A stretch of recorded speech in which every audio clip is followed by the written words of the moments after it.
Hi, we are team Inditrinity from Indian Institute of Management, Indore, India. These are my team members Shivani, Nilanjan and myself Mukesh.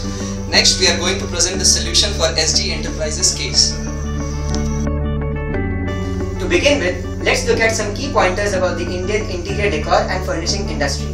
It has direct relation with the earning power and economic condition at the national and global level.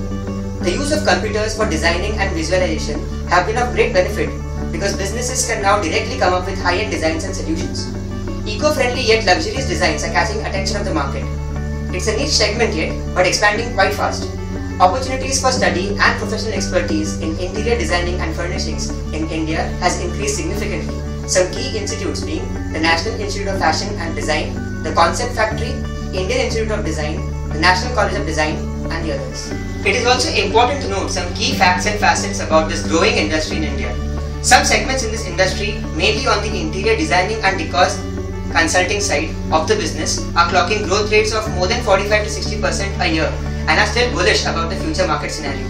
If you look at the market structure in general, it's divided broadly into the organized sector and the unorganized sector. The organized sector consists of sales and direct retailers as well as importers who opt to go via franchises and exclusive dealers. We did a bit of primary research ourselves, which when backed with secondary information available, gave us some estimates about the market trends and inclinations. Of all the segments in this industry, segments like kitchen furniture and decor, wallpapers, bed linen, carpets and luxury furniture, especially either the ones with modern or artistic design, are on high demand in the market. There is significant demand of international styling, mainly Italian, Japanese, Thai and Chinese designs along with traditional Indian designs and concepts. For a more formal assessment of the industry, we apply the Porter's 5 forces model to the interior furnishing industry in India. To begin with, let's look at the bargaining power of the buyer, which we feel is high. There are several players, both local and international, already available.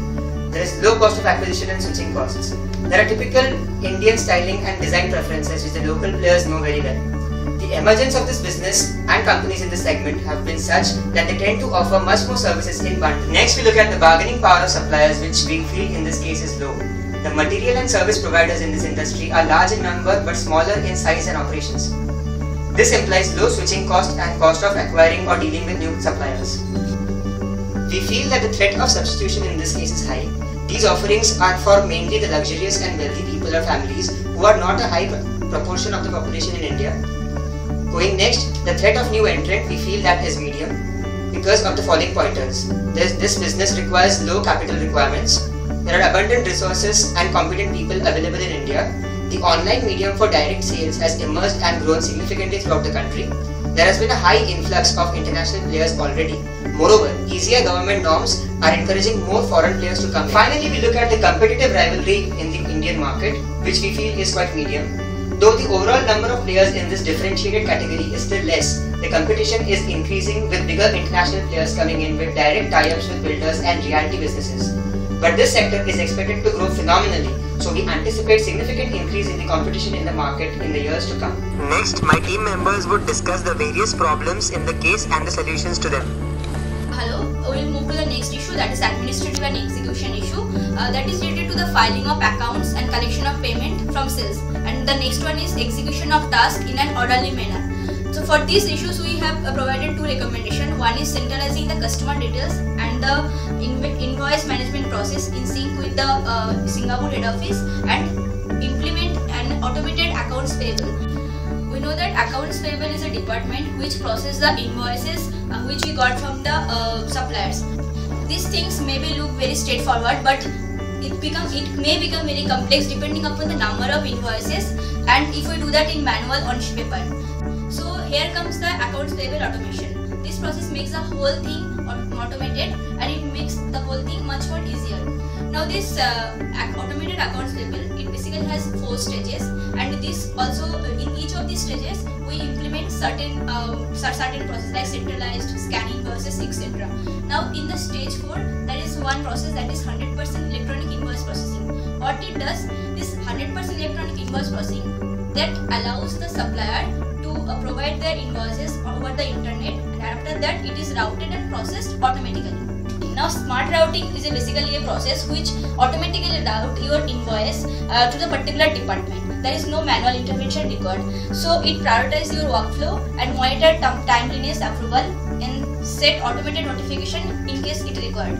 Now this straight through processing, it is a process which automates the end-to-end process, and at the same time it ensures three-way matching, that is exception handling, authorized approval and invoice. Ensure a culture of excellence within the organization. At the same time, this API automation implementation, this will help to bring synergy between the invoice processing process and due to this API automation implementation, normally the labor productivity increased by 25%, and at the same time the paperwork is reduced up to 90 to 95%. So improve the relationship between the supplier and partnership management. So integrate the purchase pay process and provide a greater convenience. From the case we have found that instead of a repeat trial of providing training to improve the capability of Indian workforce, it is not improved, and further it strained the relationship between the Indian office and the Singapore headquarters. So for this we recommended certain steps, that is first do a gap analysis between the desired performance and what the performance they are currently delivering, and as per